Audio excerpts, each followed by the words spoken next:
பற்றினேன் உன் பாதத்தை வெற்றியை தரும் திருச்செந்தூர் வேலவா நீயே துணை. அற்புத கீர்த்தி வேண்டேன், ஆனந்த வாழ்க்கை வேண்டேன், நற்பொருள் புல்தல் வேண்டேன், நலமெல்லாம் பெருக வேண்டேன். கற்பகமூர்த்தி தெய்வ களஞ்சிய திருக்கை சென்று பொற்பாதம் பணிந்து பாரீர் பொய் இல்லை கண்ட உண்மை. நம் ஜோதிட சொந்தங்கள் அனைவருக்கும் வணக்கம். இது ஸ்ரீ செந்தூரா ஜோதிடம். வாழிய நலம், வாழ்க வளமுடன், வளர்க நிறைவுடன். நம்ம ஸ்ரீ செந்தூரா ஜோதிடம் யூடியூப் சேனலில் தினமொரு தகவல்கள், ஆன்மீக தகவல்கள், ஜோதிடம் சம்மந்தப்பட்ட அலசல்கள், ஜாதக பதிவுகள் அப்படின்னு நிறைய விஷயங்கள் பார்த்துட்டு வரோம். அந்த வகையில் இன்றைக்கி பார்க்க போகிறதும் ஒரு ஜாதக அலசல் தான். இந்த ஜாதகம் ஒரு பெண் ஜாதகம், 52 வயது நடப்பில் இருக்குது.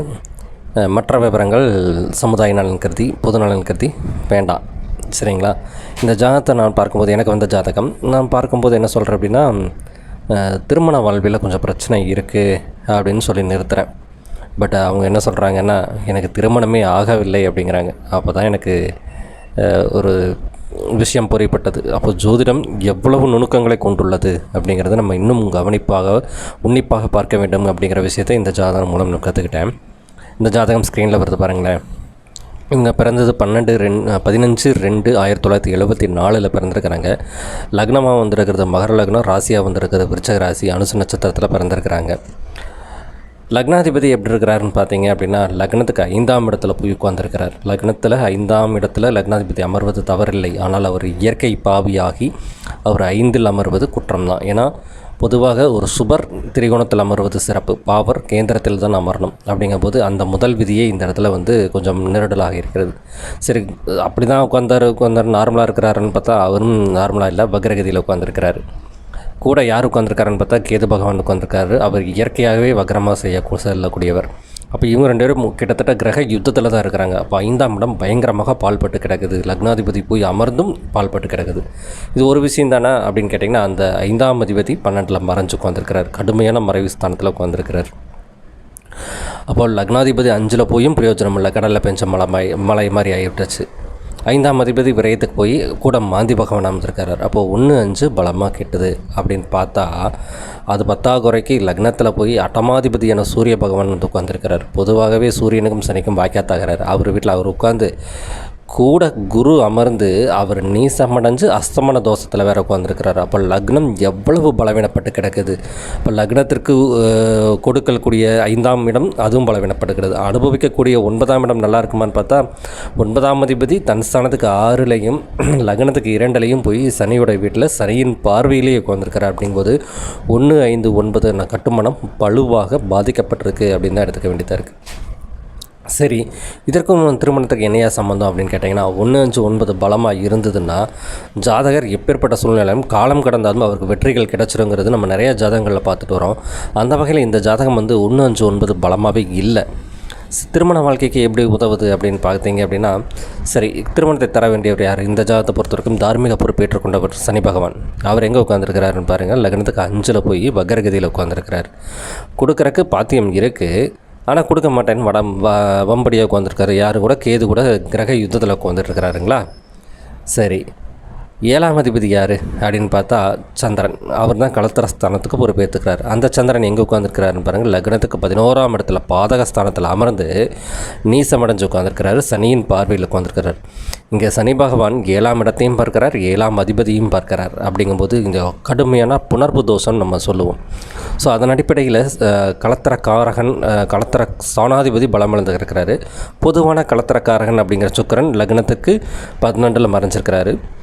பெண் ஜாதகங்கிறது இப்போ செவ்வாய் எடுப்போம். அந்த செவ்வாய் மங்கல்யக்காரன் அப்படின்னு நம்ம சொல்கிறோம். அவர் ஆட்சி பெற்று தானே இருக்கிறாரு, அவர் தானே மாங்கல்யத்தை கொடுத்துருக்கலாமே அப்படின்னு பார்த்தீங்கன்னா, 4ஆம் இடத்துல நிஷ்பலமாய் உட்கார்ந்துருக்கிறார். அப்படிங்கிற அமைப்பில் அவருக்கும் அங்கே ஆட்சி பலம் பெற்றும் அவரால் பெருசாக எந்த நன்மையும் செய்ய முடியல. இங்கே செவ்வாய் தனது 4ஆம் பார்வையாக 7ஆம் இடத்தையும் சந்திரனையும் பார்த்துடுறாரு. அப்போது சந்திரனுக்கு நீசபங்க ராஜயோகம் கிடைச்சாலும் அதை தக்க வைத்துக் கொள்வதற்கு லக்னம் வலு இல்லை அப்படிங்கிறத இங்கே தெரிஞ்சுக்க முடியுது. சரி, இது மட்டும்தான் காரணமா அப்படின்னு பார்த்தீங்க அப்படின்னா அது மட்டும் இல்லைங்க. இங்கே திசைகள் பாருங்கள். சனி பகவான் திசை 4 வருஷம் பிறந்ததுக்கு அனுச நட்சத்திரம் இல்லைங்களா? அதுக்கப்புறம் புதன் பகவான் திசை 17 வருஷம், அப்போ 21 வயசு முடிஞ்சிருச்சு. அதுக்கப்புறம் கேது மகா திசை வருது இல்லையா, அப்போ 21லேருந்து 28 வயசு வரைக்கும் கூட சில ஜாதகங்கள் 30 வயசு வரைக்கும் தாண்டி போகுது. ஆனால் இங்கே அந்த கேது எங்கே உட்காந்துருக்கிறாரு, 5ஆம் இடத்துல உட்காந்துருக்கிறார். பொதுவாகவே கேது வந்து வெட்டும் கிரகம், கத்திரிக்கோள் கிரகம், பரட்ட கிரகம், பிடிவாத கிரகம், இருட்டு கிரகம் அப்படின்னு நிறைய விஷயங்கள் சொல்லிட்டு போவோம். அவர் 5ல் உட்காந்து என்ன பண்ணுவார், புத்திர நாஸ்தி தான் செய்யக்கூடியவர். அது மட்டும் தானேன்னு பார்த்தீங்கன்னா அது மட்டும் இல்லை, அட்டமாதிபதி 5ல் இருக்க அதுவும் குற்றம், சட்டமாம் குருவுக்கு 5ல் சனி சரிவிடில் அதுவும் குற்றம், தொட்ட லக்னத்தில் பாம்பு தேந்திடல் அதுவும் குற்றம், நட்டமாம் புத்திரர் நற்றமிழ் வசிஷ்டர் சொன்னேனே அப்படின்னு ஒரு பாட்டு இருக்குது. அப்போது குருவுக்கு 5ல் சனி உட்காந்து அவர் இப்போ கடுமையான புத்திர தோஷத்துக்கு உள்ளாகக்கூடியார். லக்னாதிபதியும் புத்திர தோஷத்துக்கு உட்காந்துருக்கிறனால அப்போ அந்த கேது திசை, செவ்வாயின் சாரத்தை வாங்கிய கேது 5ல் அமர்ந்து குருவின் பார்வை பெற்ற கேது, ராகுவின் பார்வை பெற்ற கேதுவினாலையும் அந்த திருமணத்தை தர முடியலை. இது 10ஆம் இடத்துக்கு 7ஆம் இடத்தையும் பார்த்து தான் உட்காந்துருக்கிறாரு கேது பகவான். சரி, அதுதான் போயிருச்சு. 14, 21, 28 வயசு. அதுக்கப்புறம் சுக்கிரன் மகாதசை தானே, இந்த லக்னத்துக்கு முதல் யோகர் தானே. 5ஆம் அதிபதிங்கிறது பூர்வ புண்ணியாதிபதி, அதிர்ஷ்டத்தை தரக்கூடியவர். அவர் மன வாழ்க்கையை கொடுத்துருக்கலாமே அப்படின்னு பார்த்தீங்க அப்படின்னா, அவர் விரயத்தில் அமர்ந்தது மட்டும் இல்லாமல் அட்டமாதிபதியான சூரியன் சாரத்தை வாங்கி உட்கார்ந்துருக்கிறார். அப்புறம் எங்கே போய் தருவார்? அந்த காலகட்டத்தில் இவருக்கு வேலை நிமித்தமாக வெளிநாடு செல்வதற்கான வாய்ப்புகளாகும். இவங்க வந்து ஒரு நர்ஸு. ஏன்னா 10ஆம் இடம்ங்கிறது சுக்கரன் இல்லையா, சுக்கரன் வந்து 12ல் உட்காந்துக்கிறாரு. 12ஆம் இடங்கிறது மருத்துவமனை சொல்லக்கூடியது, சுக்கரன் வெண்மை நிறத்தை சொல்லக்கூடியது. அப்போ நர்ஸுங்கிறதெல்லாம் சரிதான். அப்போ வேலை நிமித்தமாக இரவு பகல் பாராமல் ஓடிட்டுருக்கிறாங்க தவிர மன வாழ்க்கைக்கு உள்ளே போகிறதுக்கு அந்த சுக்கர பகவான் விடலை. அதுக்கப்புறம் சொல்லவே வேண்டாம், சூரிய பகவான் அட்டமாதிபதி லக்னத்தில் உட்காந்துருக்காரு. அட்டமாதிபதியின் திசையில் மொத்த கஷ்டமே சொல் அப்படிங்கிற அமைப்பில் போய் நிற்குது. ஸோ அப்போ திருமணம் இல்லாததுக்கு இத்தனை காரணிகள் தேவைப்பட்டிருக்கு அப்படிங்கிறது. சரி, இது ஒரு ஜாதகத்தில் இப்படி இருந்தால் திருமணமே நடக்காதா? அப்போ அப்பா அம்மா என்ன தான் பண்ணுவாங்க அப்படின்னு பார்த்தீங்க அப்படின்னா, லக்னத்துக்கு 4ஆம் இடம் தாய் ஸ்தானம்னு சொல்லுவோம். அந்த 4ஆம் இடத்தை லக்னமாக பாவிச்சிங்கன்னா லக்னத்திலேயே செவ்வாய். அப்போ அவங்க தாய் பிடிவாத குணம் கொண்டவங்க. அவங்களுக்கு 8ல் போய் சந்திரன், சஷ்டாசு தோஷத்தில் அவங்களுக்கு தாய்களுக்கு இருக்குது. இப்போ நான் ஜாதகரின் தாயை பற்றி சொல்லிகிட்டு இருக்கேன். அப்போ அந்த செவ்வாய் அங்கே வந்து தாய்ங்கிறது ஒரு தலைமை பண்பு, ஒரு போர்க்குணம் அப்படிங்கிற விஷயத்திற்கெல்லாம் பாசிட்டிவாக சொல்லும்போது இது நெகட்டிவாக இம்பேக்ட் ஆகிருக்கு ஜாதகருக்கு. சரி, அப்போ அது மட்டும்தான் காரணமா அப்படின்னு பார்த்தா, தந்தை ஸ்தானாதிபதி அப்படி இருக்கும் பட்சத்தில் தாய்க்கான காரக கிரகம் சந்திரன், அவர் பாதகத்தில் போய் உட்காந்து நேசம் அடைஞ்சிட்டார். ஸோ அதனால் தாய் காரக கிரகமும் முயற்சி செய்து பயனில்லாமல் போயிடுச்சு. தந்தை காரக கிரகம் புதன் பகவான், அவர் எங்கே உட்காந்துருக்கிறாரு, கும்ப வீட்டில். காரக கிரகம் யார், சூரியன், அவர் லக்னத்துக்கு, அதாவது புதனுக்கு 12ல். அப்படிங்கும்போது தந்தை சொல்லும் இங்கே ஈடுபடாமல் போயிருச்சு. சரி, இவங்க முயற்சியாவது பண்ணியிருப்பாங்களே அப்படின்னு பார்த்தா, முயற்சி ஸ்தானாதிபதியார் குரு பகவான் லக்னத்திலே உட்காந்து அஸ்தமன தோஷத்தில் நீசம் அடைஞ்சு நீச பங்கம் அடைகிறார் அப்படிங்கிற அமைப்பில் போய் உட்காருது. அப்படிங்கும்போது எங்கேருந்து இவங்க வந்து முன்னேற்றம் பெறுவது அப்படிங்கும்போது, ஆனால் 5-7 தொடர்பு வருது. அப்படிங்கிற பட்சத்தில் இவங்களுக்கு ஒரு காதல் வந்து அந்த காதல் கைகூடாமல் போடுறதுனால மனது விரக்தியாகி அந்த கேது திசையில் தான் அது நடந்திருக்கு. அது நடந்ததுனால அது தள்ளி தள்ளி போய் கிட்டத்தட்ட இப்போது ஆல்மோஸ்ட் 53 வயது வரைக்கும் திருமணம் பண்ணிக்காமல் அப்படியே வாழ்ந்துட்டுருக்குறாங்க அப்படிங்கிறது இந்த ஜாதகத்தில் நம்ம தெரிஞ்சுக்க முடியுது.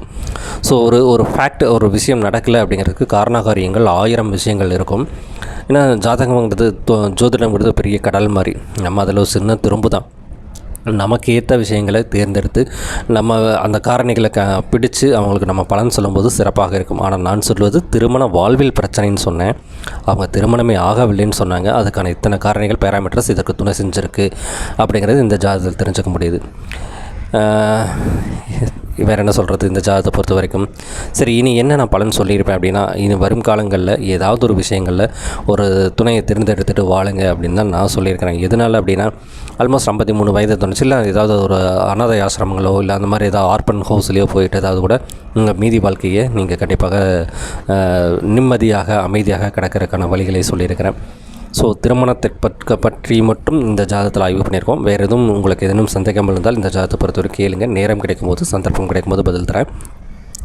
இதுவரைக்கும் நம்ம ஸ்ரீ செந்தூரா ஜோதிடம் யூடியூப் சேனலை சப்ஸ்கிரைப் செய்த அனைத்து நல்ல உள்ளங்களுக்கும் நன்றி. இனி செய்யப்போகும் அனைத்து நல்ல உள்ளங்களுக்கும் நன்றிகளும் வணக்கங்களும் வாழ்த்துக்களும். நன்றிங்கிறது ஒரு வார்த்தை தான், அது எங்கே முடியுது. ஆனால் என் நன்றி என்றென்றும் தொடரும். நன்றி, வணக்கம், வாழ்க வளமுடன். இது ஸ்ரீ செந்தூரா ஜோதிடம் யூடியூப் சேனல்.